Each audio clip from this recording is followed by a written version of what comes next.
Hello friends, আমি শুভম। এখন এই ভিডিওতে দুটো ট্রেলার নিয়ে কথা বলবো। একটা হচ্ছে জি5 এর কন্টেন্ট বার্লিনের ট্রেলার, আর একটা হলের কন্টেন্ট যোধরার ট্রেলার। চলুন এক এক করে কথা বলি। প্রথমে জি5 এর কন্টেন্ট বার্লিন নিয়ে কথা বলবো। Directed by Atul Sabharwal. কাস্টে আছে অপার শক্তি খুরানা, রাহুল বোস এবং আরো অনেকে।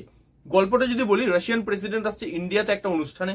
ইন্ডিয়াতে তাকে মারার প্ল্যান করা হচ্ছে, যেটা ইন্ডিয়ার ইমেজের জন্য খুবই বাজে একটা জিনিস। ইন্ডিয়া এই ম্যাসাকারটাকে কিভাবে আটকায় এবং যারা মারতে চাইছে তাদেরকে কিভাবে ধরে, এই নিয়েই গোটা কন্টেন্টটা হতে চলেছে। এবার যদি ট্রেলারে আসি, ট্রেলারটা আউটস্ট্যান্ডিং হয়েছে। ট্রেলারের মধ্যে এমন কিছু পজিটিভ দিক আছে যেগুলো এই কন্টেন্টটা দেখার প্রতি আমার ইন্টারেস্ট কিন্তু অনেক গুণ বাড়িয়ে দিচ্ছে। ফার্স্ট যে পজিটিভ দিকটা নিয়ে কথা বলবো সেটা হচ্ছে লুক অ্যান্ড ফিল আর টেকনিক্যালিটি।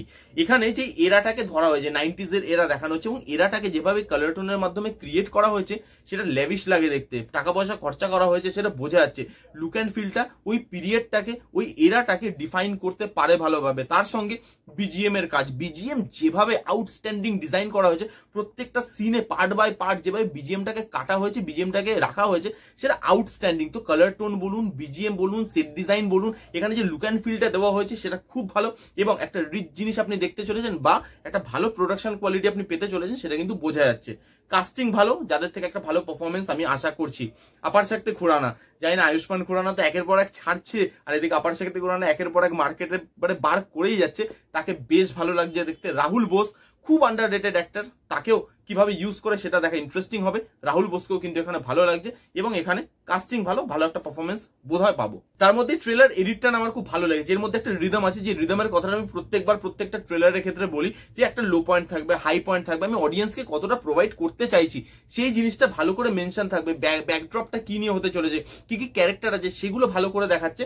গল্পটা রিভিল করছে না, দেখে মনে হবে যে গল্প অনেক কিছু বলে দিচ্ছে, কিন্তু না, কে করছে, কেন করছে, কিভাবে করছে, কিভাবে তাদেরকে ধরবে বা এই জিনিসটা কিভাবে আটকাবে, এই জিনিসগুলো কিন্তু অডিয়েন্সের ইন্টারেস্টটা হোল্ড করে রাখতে পারে। তার মধ্যে এই ট্রেলারটাকে ছোট করা হয়েছে, কম্প্যাক্ট করা হয়েছে, ফাস্ট পেস করা হয়েছে, যেটা দেখতে আপনার বোর লাগে না, এবং ট্রেলারটা বেশ ভালো সুন্দর এডিট করা হয়েছে। একটা ট্রেলারের এডিট এরকমই হওয়া উচিত।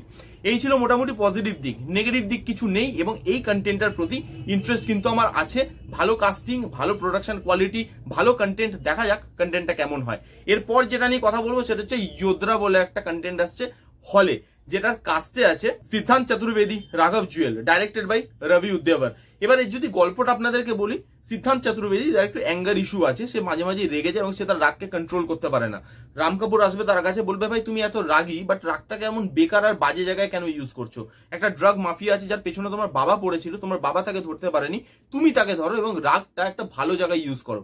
সে বেরিয়ে পড়ে মিশনে, তারপরে সে কিভাবে তাকে ধরে, কিভাবে মিশনটা কমপ্লিট করে, এই নিয়েই গোটা সিনেমাটা হতে চলেছে। এবার যদি পজিটিভ দিক নিয়ে কথা বলি, প্রথমেই যে জিনিসটা আপনার চোখে পড়বে, প্রচুর বড় বড় নাম এক্সেল এন্টারটেইনমেন্ট এটাকে প্রডিউস করছে, মানে রিতেশ সিধওয়ানি এবং ফারহান আখতার।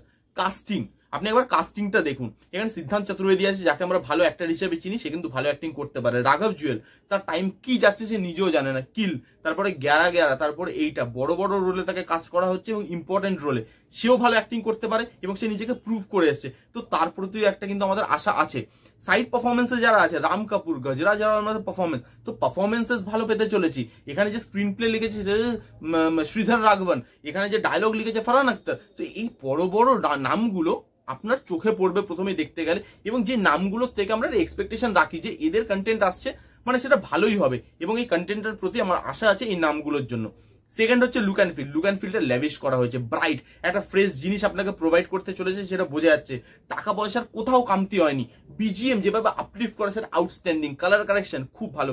অ্যাকশন সিকোয়েন্সেস যা স্টাইলিশ ভাবে শুট করা না, অ্যাকশনগুলো দেখে আপনার মনে হবে কি দেখছি আমি। অ্যাকশনগুলো খুব ভালোভাবে ডিজাইন করা। তার সঙ্গে ট্রেলারের ডায়লগ খুব ভালোভাবে ওয়ার্ক করে। ফার্স্ট যে ডায়লগটা আছে, সিদ্ধান্ত বলবে যে অভিমন্যুকে তো তোমরা জানোই যে মায়ের পেট থেকে শিখেছিল যে চক্রব্যূহে কি করে ঢুকতে হয়, কি করে বেরোতে হয় সেটা জানে না। তোমরা কি আমাকে অভিমন্যু ভাবছো? না, আমি তার বাবা অর্জুন। এই বলেছে মারা চালু করবে। তারপর লাস্টে একটা লোক সিদ্ধান্তকে জিজ্ঞেস করবে যে ক্যা চাতে হো তুম। সিদ্ধান্ত ভাট ভাট করে গুলি মারবে, লোকটাকে মারবে, মেরে বলবে मैं ये जानना चाहता हूँ कि लोग मरने से पहले बकवास बातें क्यों पूछते हैं। এরকম যে কিছু ডায়লগ আছে যেগুলো স্টাইলটাকে প্রোভাইড করে, অ্যাকশনটা স্টাইলটাকে প্রোভাইড করে, এবং দেখতে না জিনিসটা লেভিশ লাগছে, এবং এই জিনিসটা বড় স্ক্রিনে মজা লাগবে দেখে, এন্টারটেইনমেন্ট ভ্যালু কিন্তু আপনাকে দেবে।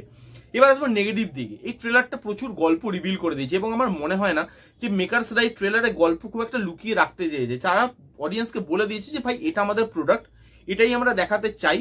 খালি এন্টারটেনমেন্ট ভ্যালুর জন্য অ্যাকশন দেখতে চাও, পারফরমেন্স দেখতে চাও, তোমরা এটা দেখতে আসতে পারো। কিন্তু গল্প খুব একটা যে তোমরা নতুন পাবে তা কিন্তু নয়। ট্রেলারে যেটা দেখিয়েছি সেটাই, এটা মানে মেকার্সরা আগে থেকে বুঝিয়ে দেওয়ার চেষ্টা করেছে, তাই জন্য গল্প এখানে খুব রিভিল হয়ে গেছে। এতটা গল্প আমার মতে না রিভিল করলেও হতো। জানি গল্পটা খুব সিম্পল প্লট লাইনের উপরে, কিন্তু গল্পটাকে আরেকটু ট্রেলারের মধ্যে লুকিয়ে অবশ্যই রাখা যেত। কিন্তু তবুও যেহেতু লুক অ্যান্ড ফিলটা ভালো, এর সঙ্গে যারা যারা জুড়ে আছে তাদের নাম অনেক বড়, কাস্টিং ভালো আছে, এর প্রোডাকশন কোয়ালিটিটা ভালো লাগছে দেখতে, তাই জন্য এই মুভিটা অবশ্যই আমি হলে গিয়ে দেখার চেষ্টা করব। এই ছিল দুটো ট্রেলারের রিভিউ। কারা কারা দেখেছেন কমেন্ট করে জানান, যারা দেখেননি গিয়ে দেখে ফেলুন। কেমন লাগলো দুটো ট্রেলারের রিভিউ জানাতে ভুলবেন না। ভালো লাগলে please give Thums up, like করবেন, কমেন্ট করবেন, শেয়ার করবেন, চ্যানেলটাকে মাস্ট সাবস্ক্রাইব করবেন। দেখা হচ্ছে নেক্সট ভিডিওতে। ততক্ষণ bye bye, take care and be safe.